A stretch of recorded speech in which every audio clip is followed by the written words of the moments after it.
ونصلي ونصلي ونصلي على رسوله الكريم أما بعد فأعوذ بالله من الشيطان الرجيم بسم الله الرحمن الرحیم۔ آج ہم بات کریں گے رجب کے مہینے کے بارے میں۔ جیسا کہ ہم سب لوگ جانتے ہیں کہ اسلام میں 4 مہینے حرمت والے بیان کیے گئے ہیں، جن کا ہمیں ہسٹری میں بھی ملتا ہے اور سورہ توبہ کی آیت میں بھی ان کے بارے میں بیان کیا گیا ہے۔ سورہ توبہ کی میں وہ آیت یہاں تلاوت کروں گی، پھر ہم اس کا ترجمہ دیکھیں گے۔ بسم اللہ الرحمن الرحیم۔ ان عدۃ الشہور عند اللہ 12 شہرا فی کتاب اللہ یوم خلق السماوات والارض منها 4 حرم ذالک الدین القیم۔ بے شک اللہ کے نزدیک مہینوں کی تعداد 12 مہینے ہی ہے، جو اللہ کی کتاب لوح محفوظ کے مطابق اس دن سے نافذ چلی آ رہی ہے، جس دن اللہ تعالیٰ نے آسمانوں اور زمین کو پیدا کیا۔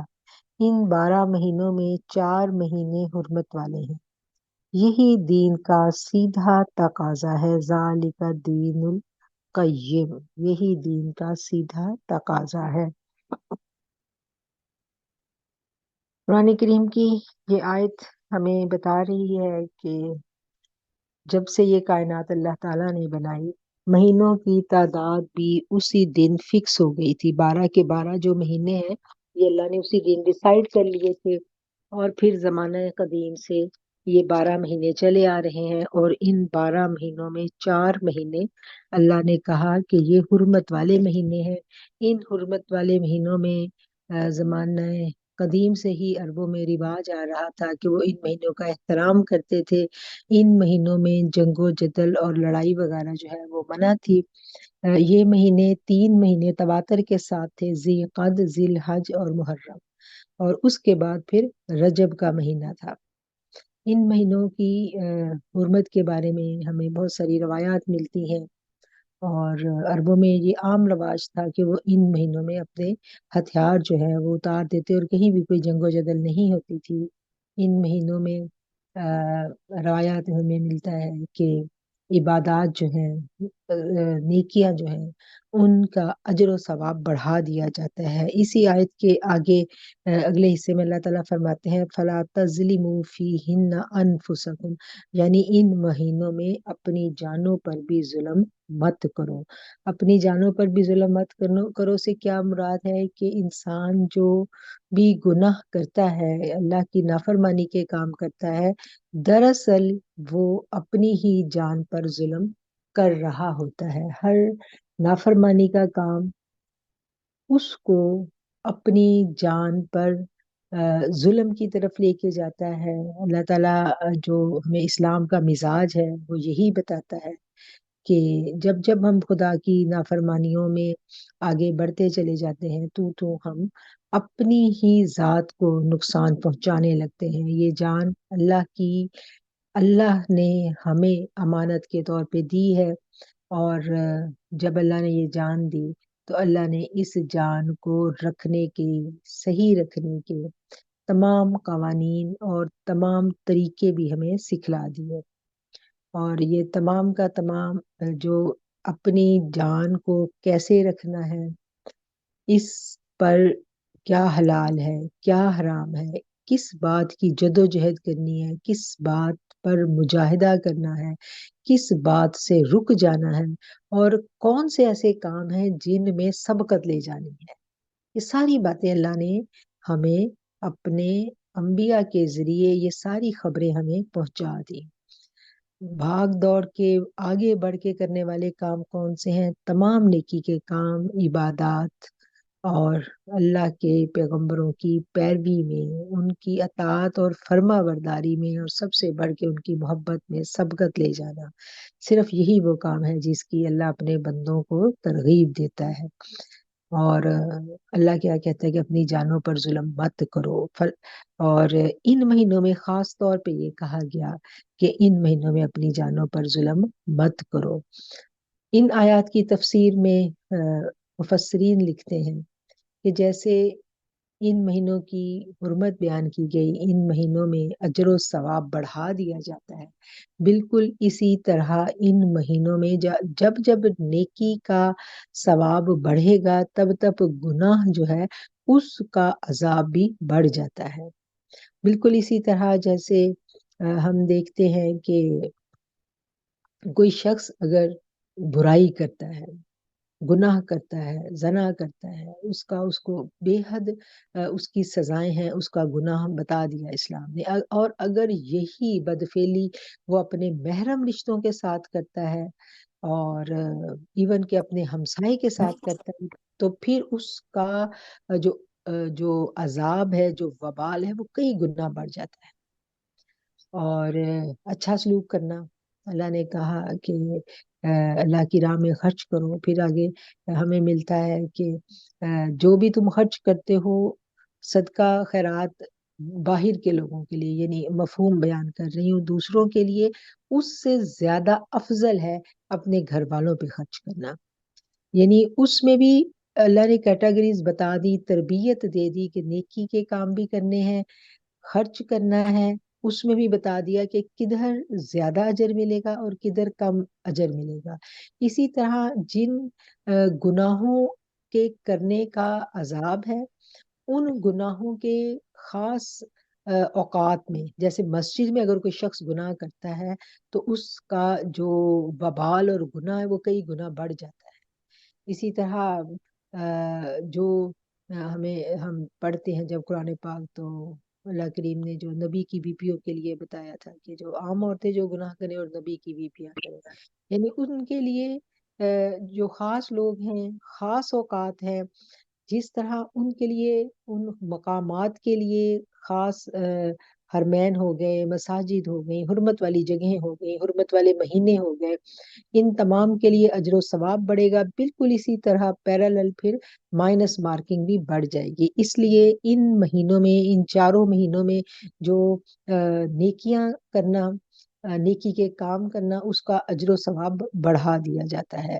اچھا، دو باتوں پہ یہ حرمت والے تھے نا. ایک تو تھا کہ ان مہینوں میں جنگ و جدل منع تھا. وہ تو جب اسلام نے اپنی شریعت جو ہے وہ مکمل کی تو ان مہینوں میں پھر اجازت مل گئی جنگ و جدل کی. اللہ نے کہا کہ جو کوئی تمہارے ساتھ کرے تو واپسی میں تم اس کے ساتھ کر سکتے ہو جنگ و جدل.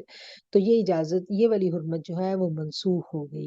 لیکن جو دوسری حرمت تھی، جو دوسرا ان مہینوں کی ہمیں فضیلت دی گئی کہ ان مہینوں میں نیکیوں کا اجر جو ہے وہ بڑھ جاتا ہے، وہ علماء کرام لکھتے ہیں، مفسرین کرام لکھتے ہیں کہ وہ بدستور قائم ہے. اس لیے ان مہینوں میں نیکی کے کاموں میں سبقت لے جانا، اپنی عبادات کے اوقات کو بڑھا دینا، وہ ہمارے لیے فائدہ مند ہے. اور ان مہینوں کی حرمت کی وجہ سے ان مہینوں میں کی گئی عبادات کا اجر بہت زیادہ ہو جاتا ہے، جبکہ گناہوں کا وبال اور عذاب میں بھی زیادتی ہوگی. مفسرین لکھتے ہیں جو شخص ان 4 مہینوں میں عبادت کا زیادہ اہتمام کرتا ہے، اسے باقی کے سال میں بھی عبادت کی زیادہ توفیق ملتی ہے. اور جو ان 4 مہینوں میں گناہ سے بچنے کی زیادہ کوشش کرتا ہے تو باقی مہینوں میں بھی اسے گناہ سے بچنے کی زیادہ توفیق مل جاتی ہے. پھر ہمیں روایات میں جیسے ملتا ہے کہ ان مہینوں میں نبی کریم صلی اللہ علیہ وسلم روزوں کی بھی کثرت کیا کرتے تھے. اور ان مہینوں کے بارے میں جو ہمارے علماء کرام ہیں، جو ہمارے اکابرین گزرے ہیں، جو بڑے بڑے لوگ گزرے ہیں، ان کے اقوال بھی ہمیں کثرت سے ملتے ہیں کہ جو انہوں نے ان مہینوں کے بارے میں روایات نقل کی. اور 3 مہینے تو بتا دیا وہ تو اکٹھے ہیں، اور جو رجب کا مہینہ ہے وہ اب چونکہ رجب کا مہینہ شروع ہوا تھا، اور جب بھی کوئی اسلامی اہمیت کا حامل مہینہ شروع ہوتا ہے تو دور بہت بہت وقت بہت بدل چکا ہے. اب کیا ہے کہ دنیا دو دھڑوں میں بٹ گئی ہے. ایک طرف ہمارے ہاتھوں کے اوپر تمام کی تمام دنیا کی معلومات اور کیا کہنا چاہیے کہ تمام جو آج تک تعلیم و تحقیق ہوئی ہے اسلام کے اوپر، وہ کھوج کے باہر پوسٹیں بنا کے ہمیں 1 منٹ میں پہنچانی بہت آسان ہو گئی ہے. یعنی علم کا جو دریا ہے، پہلے تو یہ تھا کہ اس سے فیضیاب ہونے کے لیے باقاعدہ ایک ترتیب تھی، ایک طریقے سے لوگ ان علوم سے فیضیاب ہوتے تھے. آج جو ہے ادھر سے پکڑ ادھر سے پکڑ، سب کچھ اتنا عام ہو گیا ہے کہ سب مکس ہو گیا ہے. جب جب کوئی خاص مہینوں کی بات آ جائے، خاص اہمیت کے دنوں کی بات آ جائے، وہاں اس کی فضیلت کو بڑھا چڑھا کر بیان کرنے والے لوگ ایک جانب ہیں، اور دوسری جانب جو ہیں وہ اس کی مخالفت کرنے والے لوگ جو ہیں وہ بھی اپنے کیا کہنا چاہیے کہ بے حد سرگرم عمل ہمیں نظر آتے ہیں. اچھا، اب ایسے میں کیا ہوتا ہے کہ ایک جو عوام ہے، جو سادے لوگ ہیں، اب وہ درمیان میں کنفیوز ہو جاتے ہیں. اب ایک طرف تو نیکی کی ترغیب دلائی جا رہی ہے اور لوگ بڑھ چڑھ کے اس نیکی کو کرنے کی کوشش کر رہے ہیں، جیسا کہ سابقہ ادوار میں ہمیں نظر آتا ہے. آج سے 20-25 سال پہلے جو تھا، جب کوئی اس طرح کے ایام آتے تھے تو لوگوں میں احترام آ جاتا تھا. حرمت والے مہینے ہیں، وہ کہتے تھے کہ ان مہینوں میں ان کی حرمت ہے اور ہمیں گناہوں سے بچنا چاہیے اور کثرت کرنی چاہیے عبادات کی. تو آج کیا ہے کہ آج کہتے ہیں کہ بھئی کہاں لکھا ہوا ہے، ہمیں دکھائیں. اب دوسری طرف پورے کا پورا زور اس بات پر لگایا جا رہا ہے کہ کسی طریقے سے اس کی اہمیت کو ختم کر دیا جائے. اب ہمارے ہاتھوں میں یہ جو اسکرین ہے، اس کے اوپر جو معلومات ہمیں ملتی ہیں وہ اتنی زیادہ اس میں ہمیں کھینچا تانی نظر آتی ہے کہ ایک نیا دین کا طالب علم جو ہے وہ سٹپٹا کے رہ جاتا ہے، اور وہ کیا کہتا ہے، وہ کوئی بھی عمل کرنے کے قابل ہی نہیں رہتا. اور یا تو وہ وقت کو کیا کہنا چاہیے اس کے ہاتھوں سے نکل جاتا ہے، یا پھر وہ یہ کہ ادھر ادھر فون کر کے میسیجز بھیج کے تو وہ معلومات لے رہا ہوتا ہے کہ اب میں کروں یا نہ کروں. تو یہ شیطان کا ایک بڑا زبردست ہتھ کنڈا ہے کہ جب وہ نیکی کے کام سے نہیں روک سکتا تو وہ کیا کرتا ہے، وہ شک میں ڈال دیتا ہے. اور آج ہمارا ایمان اور ہمارا یقین جو ہے نا، وہ سارے کا سارا اس معلومات کا جو طوفان ہے، اس علم کا جو طوفان ہے، اس نے متزلزل کر کے رکھ دیا ہوا ہے. اور آج ہمارے پاس یقین اور ایمان کی قوت ختم ہو چکی ہے. ختم تو میں نہیں کہوں گی، لیکن بہت ہم نچلے درجے پہ آ گئے ہیں، اور شک میں پڑھ کے ہم کیا کرتے ہیں، ہم اپنا نقصان کر بیٹھتے ہیں. تو ایسے میں ضرورت اس امر کی ہے کہ ہمیں معلوم ہو کیا صحیح ہے کیا غلط ہے. قرآن نے بتا دی ان مہینوں کی حرمت. اب اس پہ کوئی دلیل نہیں ہے کہ ان مہینوں میں عبادات کا اجر بڑھ جاتا ہے، اور ان مہینوں میں گناہوں سے بچنے کی ہمیں ترغیب دلائی گئی ہے، اور ہمیں ان مہینوں میں گناہوں سے بچنے کی زیادہ کوشش کرنی چاہیے. گناہوں سے ہمیں ہمیشہ ہی بچنا ہے، لیکن یہ 4 مہینے ہمیں اپنی ایفرٹس، ہمیں اپنی کوششیں تیز کر دینی ہے. اچھا، یہ وہ مہینے ہیں جب شادیاں بھی بہت زوروں پر، شادیوں کا سیزن، تو ان مہینوں میں جو شادیاں ہو رہی ہیں، ہمیں عام مہینوں میں بھی جو ہے وہ غلط چیزوں سے بچنا ہے، اور ان مہینوں میں ہمیں خاص اہتمام کے ساتھ بچنا ہے. اور بالکل اسی طرح ہم عام مہینوں میں بھی عبادت کریں. اب جیسے عبادات ہی کی بات آ جاتی ہے تو ہم دیکھتے ہیں کہ نبی کریم صلی اللہ علیہ وسلم کی جو تعلیمات تھیں، اور آج بھی ہم جو جن لوگوں کو حرم جانے کا اتفاق ہوا ہے ریگولر، وہ دیکھتے ہیں کہ وہاں پر اس دور سے لے کے آج دن تک لوگ جمعرات اور پیر کا روزہ رکھتے آئے ہیں. ایام ابیض کے روزے رکھے جاتے ہیں. یہ وہ چیزیں ہیں کہ جو اسلام کا مزاج ہے، جو اسلام میں تواتر سے آ رہی ہیں، اور ان کی فضیلتیں بھی ہمارے پاس موجود ہیں. اب کیا ہے کہ زندگی کی مصروفیات اور زندگی کی تگودوں میں چونکہ یہ فرض نہیں ہے، یہ والے روزے رکھنے، ایام ابیض کے روزے یا پیر اور جمعرات کا روزہ رکھنا فرض نہیں ہے، لیکن اس کا اجر و ثواب بہت زیادہ ہے۔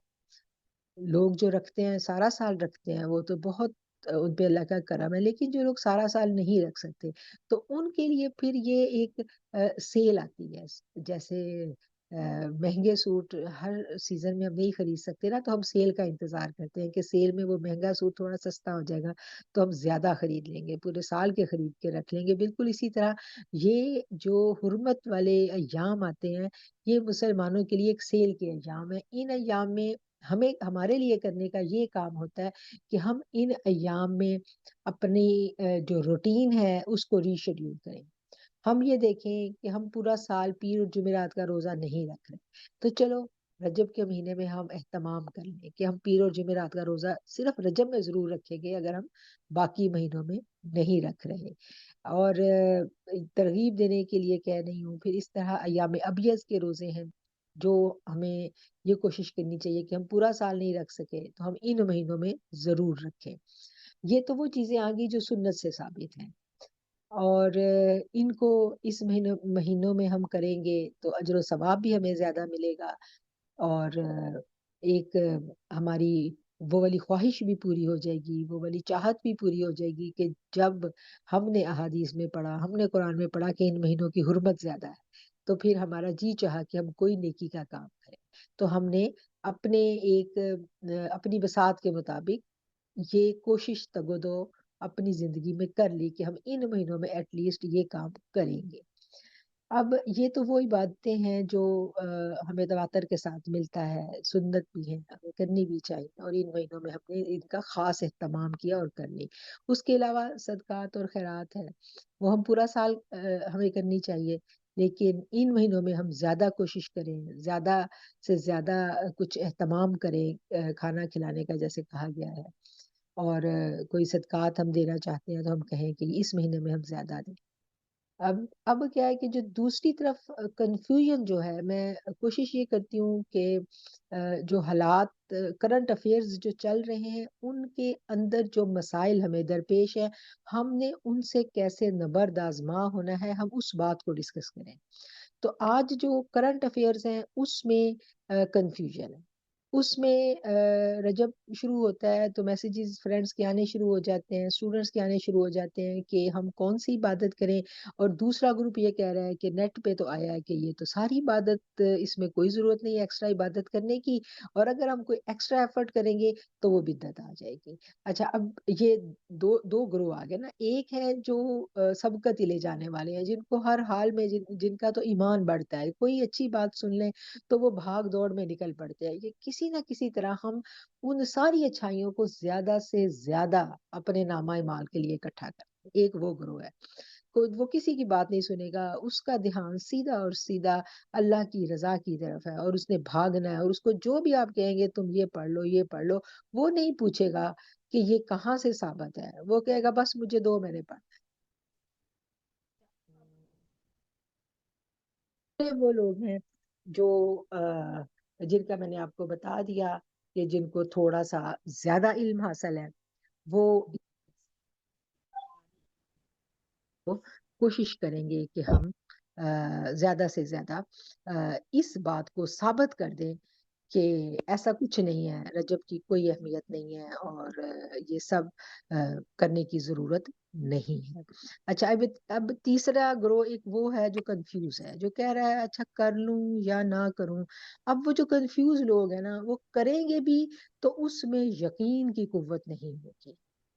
جب شک کے ساتھ عمل کیا جاتا ہے تو وہ ریزلٹس ہمیں نہیں ملتے جو یقین والے کو ملتے، یہ بھی آپ سوچ لیں۔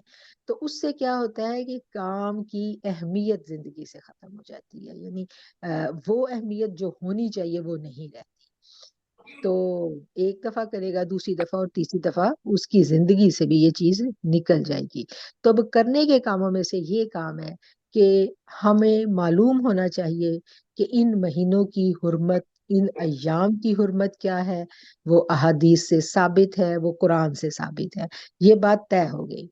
یہ بات طے ہو گئی کہ یہ حرمت والا مہینہ ہے، ہمیں اس میں اپنی عبادات کے اوقات کو بڑھانا ہے، اس میں کوئی شک و شبہ نہیں ہے۔ اچھا، پھر ہمیں یہ بھی پتا چل گیا کہ اجر بھی بڑھے گا ہمارا، اس میں بھی کوئی شک و شبہ نہیں ہے۔ اس میں آ گئی روزوں کے اوپر، ہم دیکھتے ہیں کہ لوگ میسیجز کر کے پوچھ رہے ہیں کہ روزوں کا کیا کریں، ایک طرف کہا جا رہا ہے کہ روزے رکھیں، دوسری طرف کہا جا رہا ہے کوئی روزے رکھنا ثابت نہیں ہے۔ تو جب ہم سنتوں کے قریب جاتے ہیں، مجھے بتائیں کسی کا مائک کون ہے، ڈسٹربنس کیوں ہو رہی ہے؟ کس کا مائک آن ہے؟ جی، جب ہمیں پتہ چل گیا کہ روزے جو ہیں، جو نبی کریم صلی اللہ علیہ وسلم کی سنتوں سے ہمیں پتہ چلا، ایام ابیض کے روزے ہمیں پتہ چلا، پیر اور جمعرات کا روزہ، اس میں تو کوئی شک نہیں ہے نا، تو وہ تو ہم ضرور رکھیں گے۔ اگر ہم باقی سال میں نہیں رکھتے آئے باقی مہینوں میں، تو اس مہینے میں ہم کوشش کریں گے کہ ہم ضرور رکھیں، اس میں کوئی ابہام نہیں ہے۔ اچھا، اب آ گئی بات نوافل کی۔ تو نوافل جو ہیں، ہم دیکھتے ہیں کہ قیام اللیل، تہجد کی نماز کی کتنی فضیلت بیان کی گئی، اس میں کتنا اللہ کا قرب ملتا ہے یہ ہم جانتے ہیں، اور نبی کریم صلی اللہ علیہ وسلم کس طرح جو ہے ان کی زندگی میں ہمیں مسلسل ملتا ہے کہ آپ، اور صحابہ کرام کی زندگیوں میں ہمیں ملتا ہے قیام اللیل کا، اس میں بھی کوئی ابہام نہیں ہے۔ جتنی بھی، اگر ہم عام دنوں میں 2 نفل پڑھتے ہیں، 4 نفل پڑھتے ہیں، یا عام دنوں میں ہم اٹھ نہیں پاتے، تھوڑا لیٹ اٹھتے ہیں، تو ہمیں اس مہینے میں، اس مہینے کی حرمت کو مد نظر رکھتے ہوئے کوشش یہ کرنی چاہیے کہ جو نہیں تہجد پڑھا وہ کوشش کرے کہ اس مہینے میں پڑھے۔ اچھا، جو پڑھ رہا ہے اس کو چاہیے کہ وہ اس کی تعداد بڑھا دے۔ اور پھر اس میں ایک یہ بھی ہے، کچھ لوگوں کو یہ ہے کہ ہم سے اٹھا نہیں جاتا تہجد پہ، تو اس کے لیے ہم یہ بھی کر سکتے ہیں کہ عشاء کی نماز کے بعد ہم کچھ نوافل جو ہیں ایکسٹرا اس نیت سے پڑھ لیں کہ میں صبح نہیں اٹھ سکتی ہوں، تو یہی اللہ میرے نوافل جو ہے قیام اللیل میں شامل کر لے، تو سونے سے پہلے جو نوافل ہم پڑھیں گے اس کا بھی بڑا جو ثواب ہے۔ جو تہجد پہ نہیں اٹھ سکتا وہ سونے سے پہلے بھی ڈیفینیٹلی تہجد جتنا تو اس کا ثواب نہیں ہے، لیکن ہمارے جو اساتذہ کرام ہیں انہوں نے ہمیں یہ بات سمجھائی کہ اگر آپ کو کوئی زندگی کی ایسی مسائل ہیں کہ آپ کی نہیں اٹھ سکتے ہیں تہجد پہ، صحت کا مسئلہ ہے یا کوئی گھر کے ایسے پرابلمس ہیں، تو آپ رات کو ہی ایکسٹرا نوافل جو ہے ان کا اہتمام کریں۔ جیسے بہت ساری جوائنٹ فیملیز میں خواتین ہوتی ہیں یا جن کے شوہر وہ صبح ارلی اٹھیں، تو وہ اس چیز کو پہ تنگ ہوتے ہیں کہ شور ہو رہا ہے، تو ان کے لیے پھر یہ ہے کہ رات کو ہی سونے سے پہلے ایکسٹرا نوافل کا اہتمام کیا جائے۔ اچھا، یہ وہ چیزیں ہیں کہ جو ہمیں ہمیشہ ہی کرنی چاہیے، لیکن اگر ہم ہمیشہ نہیں کر پا رہے تو ایٹ لیسٹ اس مہینے میں ہمیں ضرور کرنی چاہیے۔ یہ تو وہ باتیں آ گئیں کہ جن کے اوپر کہیں پر کوئی کنٹراورسی نہیں ہے، کوئی اختلاف رائے نہیں ہے۔ قیام اللیل پہ کوئی اختلاف رائے نہیں ہے، تہجد کی تعداد پہ کچھ نہیں ہے، ہم جتنی بھی بڑھا دیں ہم بڑھا سکتے ہیں، اور روزے آگے، روزوں کے بھی کنفیوژن ختم ہو گئی کہ یہ وہ روزے ہیں کہ جو سنت سے ثابت ہیں۔ اچھا، اس کے علاوہ پھر اب اس سے ایک کچھ لوگ ہیں جو اور سبقت لے جانا چاہتے ہیں، وہ اور اللہ کا قرب چاہتے ہیں، تو وہ کہتے ہیں ہمیں ہمیں کچھ مزید بتائیں، ہمیں کچھ مزید بتائیں، ہم اور کیا پڑھیں۔ اچھا، اب اس کے لیے جو بزرگان دین ہیں، ان کی جب یہ خانقاہی سسٹم تھا، اور جب تربیت میں ان کے لوگ رہا کرتے تھے، عوام ان کے پاس جاتی تھی، اپنی زندگیاں وقف کرتے تھے، ان کی خانقاہوں میں لوگ رہتے تھے، تو ان کے ہاں یہ تھا کہ وہ لوگ، وہ بزرگان جو عبادت کی بہت کثرت کرتے تھے، اور انہوں نے مختلف عمل کیے، یعنی اپنی عبادات کو بڑھایا اور مختلف طریقوں سے بڑھایا، جیسے کچھ خاص قرآن کی صورتیں ہیں، ان کی انہوں نے کثرت کی، کچھ خاص تکرار کے ساتھ صورتیں پڑھی، کچھ خاص طریقے سے نوافل پڑھے، جس سے انہوں نے قرب الہی کو مزید، یعنی زیادہ پایا، اس میں انہوں نے اللہ کا مزید قرب حاصل کیا، کچھ خاص طریقوں سے نوافل اور عبادات کا اہتمام کر کے، وہ نوافل وہ عبادات بالکل کہیں بھی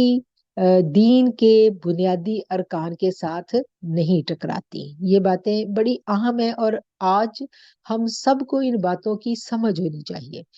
اچھا، جب اگر وہ عبادات، وہ نوافل دین کے بنیادی ارکان کے ساتھ نہیں ٹکرا رہے، حکرانی کی صورتیں پڑھی جا رہی ہیں، خاص تعداد میں پڑھی جا رہی ہیں، اور وہ نیت یہ نہیں ہے کہ وہ فرضیت میں ہے. نفل عبادت جو ہوتی ہے وہ کبھی بھی بدعت نہیں ہوتی. نفل عبادت تو اللہ کا قرب حاصل کرنے کے لیے کی جاتی ہے. اس میں جو رولز اللہ نے عبادت کے بتا دیے، قرآن کے بتا دیے، قرآن اس طرح سے پڑھنا ہے، نوافل اس طرح سے پڑھنا ہے، تو اس کو آپ جتنا بڑھائیں، صورتوں کی تکرار کریں، اس میں آپ کو بالکل آزادی ہے کہ آپ کتنی صورتیں پڑھیں، لمبی صورتیں پڑھیں، چھوٹی پڑھیں، یا جس کو بالکل ہی لمبی صورتیں نہیں آتی وہ سورہ اخلاص جو ہے اس کی تکرار کے ساتھ اکثر نوافل بتائے جاتے ہیں. تو اس طرح کے جو نوافل جو بزرگان دین نے اپنی خانقاہوں میں اپنے فالوورز کو بتائے، وہ اب تواتر کے ساتھ جو ہے ان کے پیروکاروں میں نظر آتے ہیں، مختلف سلاسل میں نظر آتے ہیں. تو وہ اپنے روٹین میں اللہ کے قرب کو پانے کے لیے، چونکہ وہ تواتر سے ان کے سلاسل میں ان کے بزرگوں کی طرف سے چلے آ رہے ہیں، اور وہ ہمیں دکھائی دیتے ہیں مختلف پوسٹوں کی شکل میں، مختلف لوگ ہمیں بتاتے ہیں، اور منسوب ہے مختلف بزرگان دین سے. تو ان کو کرنا، نیت صرف اور صرف اللہ کی رضا اور اللہ کا قرب حاصل کرنا ہے. ان کو پڑھنے اور کرنے میں کوئی حرج نہیں ہے، کوئی بھی کر سکتا ہے. اللہ کے قرب کو پانے کے لیے یہ عبادات کی جاتی ہیں، اور یہ نوافل عبادات ہیں. جو بھی نفل عبادت ہے اور وہ شریعت کے تمام بنیادی قوانین کو کیا کہنا چاہیے کہ اس کے اندر رہتے ہوئے ہے، اس میں کہیں کوئی بدعت نہیں ہے. بدعت کب ہوگی؟ جب وہ فرض سمجھ کے کی جائے گی. یہ بات بالکل ہمیں پتہ ہونی چاہیے. جب کوئی ایسے نفل، ایسی عبادت جو یہ کہا جائے کہ اس مہینے میں یہ کرنی فرض ہے، اور اگر آپ نہیں کریں گے تو گناہ گار ہے، تو یہ بدعت ہے. بدعت یہ ہے کہ دین کے بنیادی اراکین میں، بنیادی جو رکن ہے دین کے، اس میں تبدیلی کرنا، یہ بدعت ہے. جو دین کا بنیادی رکن سے بات نہیں ٹکرا رہی وہ بدعت نہیں ہے. یہ بات واضح ہو چاہیے، کیونکہ اس کنفیوژن کی وجہ سے کیا ہوتا ہے کہ ہم قرب الہی پانے میں کنفیوز ہوتے ہیں، اور بالآخر یہ سارے رستے جو اللہ کے قرب کو پانے کے ہیں ہم گم کر بیٹھتے ہیں. اس بات کا ہمیں احساس ہونا چاہیے اور ہمیں پتہ ہونا چاہیے. تو یہ وہ باتیں تھیں جو اس مہینے کی، جو عام ہم دیکھتے ہیں ہمارے ارد گرد، جو لوگ، جو میسیجز مجھے آئے، جو فرینڈز نے فون کر کے مجھ سے باتیں کی، ان کو مد نظر رکھتے ہوئے یہ باتیں جو ہیں یہ میں نے مناسب سمجھا کہ میں ان کو اس فارم پر کروں، تاکہ سب کے ذہن جو ہیں وہ اس سلسلے میں کلیئر ہو جائیں. اور اب ہم کچھ دیکھیں گے ان مہینوں کے بارے میں، روایات دیکھتے ہیں. انس رضی اللہ تعالیٰ عنہ سے روایت ہے کہ رسول اللہ صلی اللہ علیہ وسلم ماہ رجب کے آغاز میں یہ دعا مانگا کرتے تھے کہ اے اللہ، ہمارے لیے ماہ رجب و شعبان میں برکت عطا فرما، اور ہمارے لیے رمضان میں بھی برکت عطا فرما. اور حضرت ذوالنورین مصری جو ہیں رحمۃ اللہ علیہ، وہ فرماتے ہیں کہ رجب آفات کے ترک، شعبان عبادات کے استعمال، اور رمضان کرامات کے انتظار کا مہینہ ہے. آپ نے مزید فرمایا کہ رجب کھیتی کا مہینہ، شعبان پانی دینے کا مہینہ، اور رمضان کھیتی کاٹنے کا مہینہ ہے. شیخ سیدنا عبد القادر جیلانی کا قول ہے کہ جس نے اس مہینے میں، یعنی رجب میں، یہ پھر کسی کا مائک آن ہو گیا جس کی وجہ سے پھر آواز ڈسٹرب ہوتی ہے. یہ پلیز چیک کریں کس کا مائک آن ہے.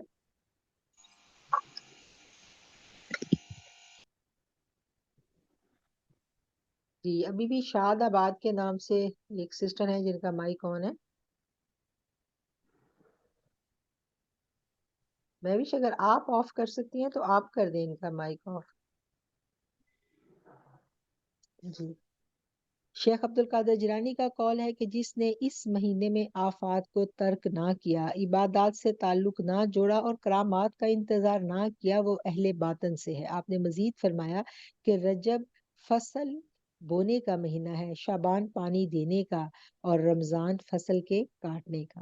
ہر شخص جو بوتا ہے وہی کاٹتا ہے، جو عمل کرتا ہے اس کا بدلہ پاتا ہے۔ جس نے فصل کو ضائع کیا وہ کٹائی کے دن نادم ہوگا اور اپنے گمان کے خلاف پاتا ہے اور برے انجام کو دیکھتا ہے۔ مزید فرمایا کہ ماہ رجب ہوا کی مانند ہے، شعبان بادل کی مانند اور رمضان بارش کی مانند۔ اب اس کے علاوہ اور بھی ہمیں بہت سارے اقوال جو ہیں بزرگان دین کے ملتے ہیں رجب کی اہمیت کے بارے میں۔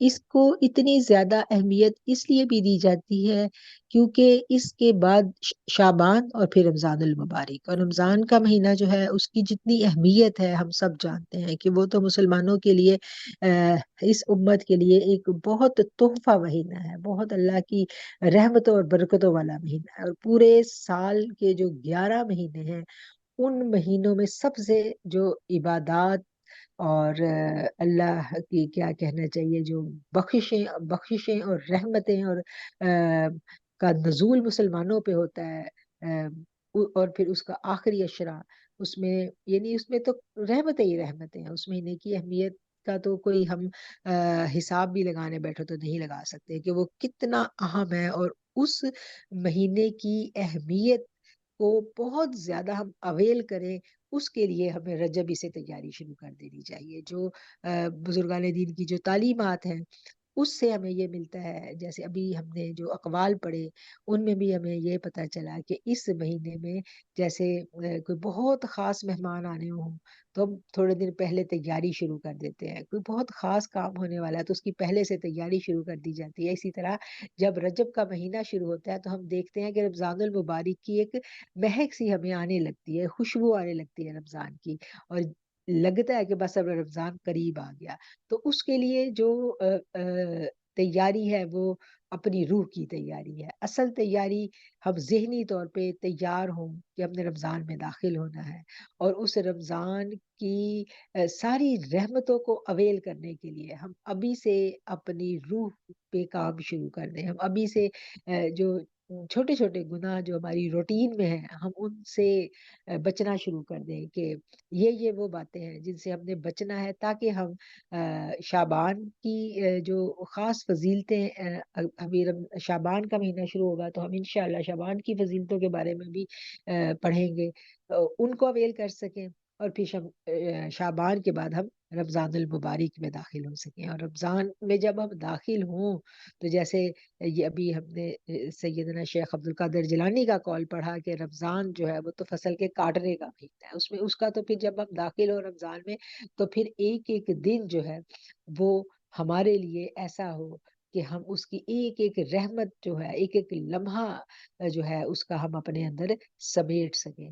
کیونکہ اکثر جب ہم لاپرواہی میں رمضان میں داخل ہوتے ہیں، یعنی ہم نے اپنی روحانی تیاری نہیں کی ہوتی، نہ ہم نے رجب میں اپنے اوپر محنت کی، نہ ہم نے شعبان میں اپنے اوپر محنت کی، اور ایک دم سے رمضان آیا اور ہم نے سوچا رمضان آ گیا، تو ہم اپنے آپ کو سدھارتے سدھارتے آپ دیکھیں کہ آخری راتیں آ جاتی ہیں تو تب ہم کہتے ہیں کہ اب کچھ کیفیت بننے لگی ہے، اب کچھ روٹین بننے لگی ہے عبادت کی، اب کچھ ایسا ہونے لگا ہے۔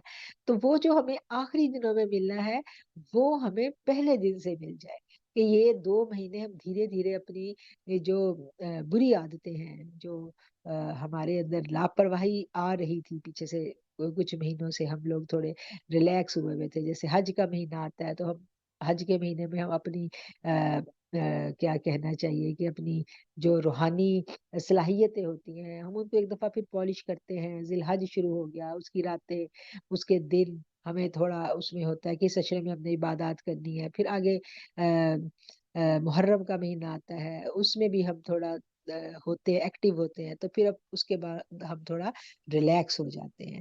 جب ریلیکس ہوتے ہیں تو تھوڑے سے ایام گزرتے ہیں اسی ریلیکسیشن میں، تو پھر رجب آ جاتا ہے، اور رجب آتا ہے تو پھر کیا ہے کہ ہمیں نوک کیا جاتا ہے، ہمیں یاد دہانی کروائی جاتی ہے کہ اب ہم اٹھ کھڑے ہوں اور ہم رمضان المبارک کی تیاریوں میں لگ جائیں، اور ہم اپنے رب کی محبت اور رب کی رضا کے حصول کو پانے کے لیے اپنی روح کو تیار کرنا شروع کر دیں، اپنی روح کی کیپیسٹی کو بڑھانا شروع کر دیں، اپنے نفس کو کمزور کرنا شروع کر دیں. کیونکہ نفس جو ہے اس پر ہر دن ہمیں محنت کرنی پڑتی ہے، اس پر ہر وقت ہمیں نگاہ رکھنی پڑتی ہے. تھوڑی سی ہم سے چوک ہوتی ہے، تھوڑا سا ہمارا دھیان ادھر سے ادھر جاتا ہے، تو کیا ہوتا ہے کہ نفس دوبارہ سے کہنا چاہیے کہ بالکل طاقتور ہو کے ہم پہ پہلے سے بھی زیادہ شدت سے حملہ آور ہوتا ہے. یہ نفس کی اور ہماری جو لڑائی ہے، یہ تو سانس اکھڑنے تک جاری رہنی ہے. تو یہ کیا ہے کہ یہ مسلمان کو ایک بار بار ایک ایکسرسائز کروائی جاتی ہے. تھوڑا مسلمان تھوڑا ڈھیلا ہونے لگتا ہے، تھوڑا ریلیکس ہونے لگتا ہے، تو پھر اللہ تعالیٰ اس کو یاد دہانی کروا دیتا ہے کہ پھر ہم نے اٹھنا ہے، پھر اٹھنا ہے. اب تھوڑی سی ہماری تہجد لیٹ ہونی شروع ہوئی ہے، اب تھوڑا سا سردیاں تھی، ہماری تھوڑی عبادات میں کمی آنے لگ گئی، تو پھر رجب آ گیا. پھر رجب نے ہمیں یاد کروا دیا کہ نہیں، ہم اٹھیں، ہم اپنی روحانی تیاری شروع کریں، ہم اپنے اوپر کام شروع کریں. اب ہم نے بہت سارا ٹائم ضائع کیا، ابھی رمضان میں ہم نے داخل ہونا ہے. جب رمضان میں داخل ہو تو دل چپکا لیں، جب رمضان آنے والا ہے تو ہم اپنی روح کی کیپیسٹی بڑھا لیں، ہم کوشش کریں، ہم اپنے قیام اللیل کو لمبا کریں. تو مطلب کہ یہ تیاریوں کے دن، اب یہ اتنے قیمتی دن ہیں، یہ اتنی تیاریوں کے، اور اتنی اس میں ہمیں اتنی فل آف انرجی ہمیں ہونا چاہیے کہ ہم اپنی جتنی بھی اسپرچل انرجی ہے ہماری پیک پہ.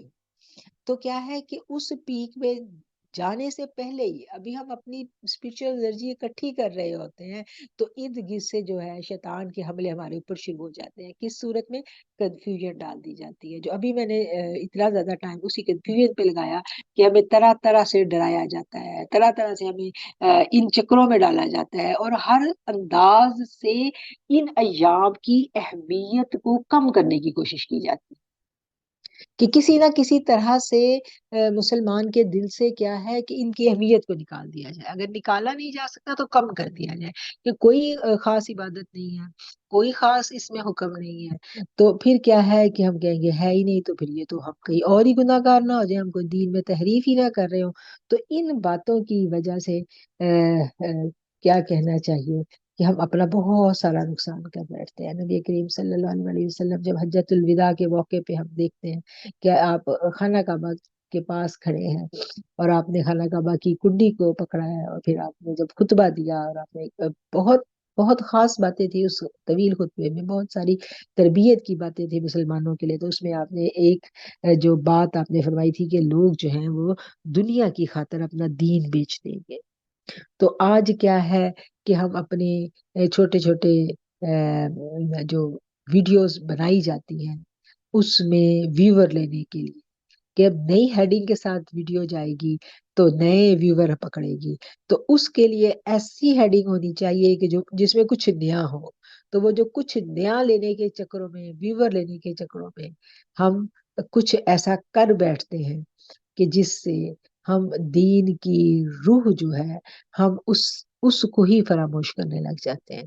تو ہمیں ہر حال میں اپنی جو آخرت ہے، اور اپنا جو رب کے ساتھ تعلق ہے، اور اپنا جو رسول اللہ صلی اللہ علیہ وآلہ وسلم کے ساتھ ہماری نسبت اور جو محبت ہے، ہمیں ہر حال میں اس کے اوپر بہت شدید پہرا دینے کی ضرورت ہے. ہمیں ہمیشہ نبی کریم صلی اللہ علیہ وسلم کی بتائی ہوئی جو باتیں ہیں، آپ کی جو احادیث ہیں، آپ کی جو سنتیں ہیں، انہیں قریب سے قریب اپنے کرنا ہے، قریب سے قریب کہ آپ نے کس موقع پہ کیا فرمایا، آپ کا کون سا ایسا فرمان ہے کہ جو ہم فراموش کیے بیٹھے ہیں، کون سی ایسی باتیں ہیں جو ہم بھول رہے ہیں. ہم نے اس چیز سے نکلنا ہے، ہم نے قربت کو زیادہ سے زیادہ پانے کی کوشش کرنی ہے. اپنی پھر وہی بات آ جاتی ہے کہ جو اللہ والے ہیں وہ تو کبھی اس لیے بھی عبادت نہیں کرتے کہ ہمیں نیکیاں زیادہ ملیں. ان کی تو عبادت کا مطمع نظر صرف اور صرف اپنے رب کا قرب پانا ہوتا ہے. وہ تو بہانے ڈھونڈتے ہیں کہ قرب کے لمحات میں برکت کیسے پڑے. وہ تو اس کوشش میں ہوتے ہیں کہ یہ قرب کے لمحات بڑھائے کیسے جائیں. وہ تو بہانے ڈھونڈتے ہیں ان قرب کے لمحات کو بڑھانے کے. وہ تو بحث مباحثے میں نہیں پڑتے.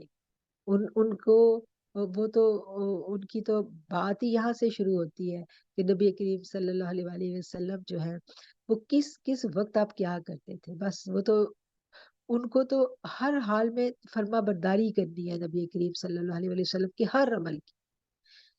وہ عمل جو آپ نے کر دیا ان کو تو وہ چاہیے. وہ جو آپ نے بیان کر دیا وہ تو وہ سننا چاہیے. ان کو یہ نہیں ہے کہ آپ صلی اللہ علیہ وآلہ وسلم نے یہ دیکھیں بہت ساری باتیں ہیں نا. ایک تو آپ صلی اللہ علیہ وسلم نے وہ باتیں ہیں جو آپ نے کہا کہ تم ایسا کرو جو فرض آ گئے. دین میں کچھ فرائض ہے نا. اور جیسے کچھ فرائض ہیں اور پھر کچھ باتیں ہیں جیسے یہ جمعرات اور پیر کا روزہ یہ فرض تو نہیں ہے. قیام اللیل فرض نہیں ہے. یہ سب سنتیں ہیں. یہ سب محبت میں کی جاتی ہیں. اب پیر کا روزہ جو ہے یہ کتنا خوبصورت روزہ ہے کہ حضور صلی اللہ علیہ وسلم کی محبت میں ہی ہم رکھتے ہیں کہ اس دن نبی کریم صلی اللہ علیہ وآلہ وسلم ہمیں عطا ہوئے. آقا علیہ الصلوۃ والسلام اس دنیا میں تشریف لائے.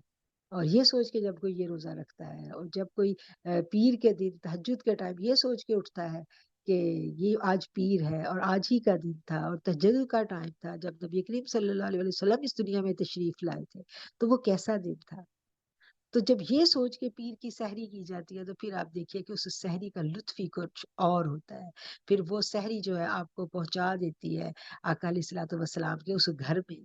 سیدہ بی بی آمنہ کے اس صحن میں آپ پہنچ جاتے ہیں اور آپ کو وہاں کی رونقیں جو ہے وہ محسوس ہونے لگتی ہیں. آپ وہاں اس جگہ پہ کھڑے ہو کے آپ پرانے زمانے کا بیت اللہ دیکھتے ہیں کہ جب ہم احادیث میں پڑھتے ہیں کہ جب نبی کریم صلی اللہ علیہ وسلم جو ہے وہ تشریف لائے تھے تو کس طرح فرشتے اترے اور کس طرح جھنڈے گاڑے گئے اور کیا کیا باتیں ہمیں ملتی ہیں. تو پھر تو بس محبت کی باتیں ہوتی ہیں. بس قرب کی باتیں ہوتی ہیں کہ ہم نے یہ اس لیے کیا, ہم نے اس خوشی میں کیا کہ حضور نے کیا, اس خوشی میں کیا. مومن کی تو ہر چیز کا جو اینڈ ہے وہ محبت ہے. وہ نیکیاں گننے پہ نہیں لگتا. وہ تو بس قرب کی منازل طے کرتا ہے.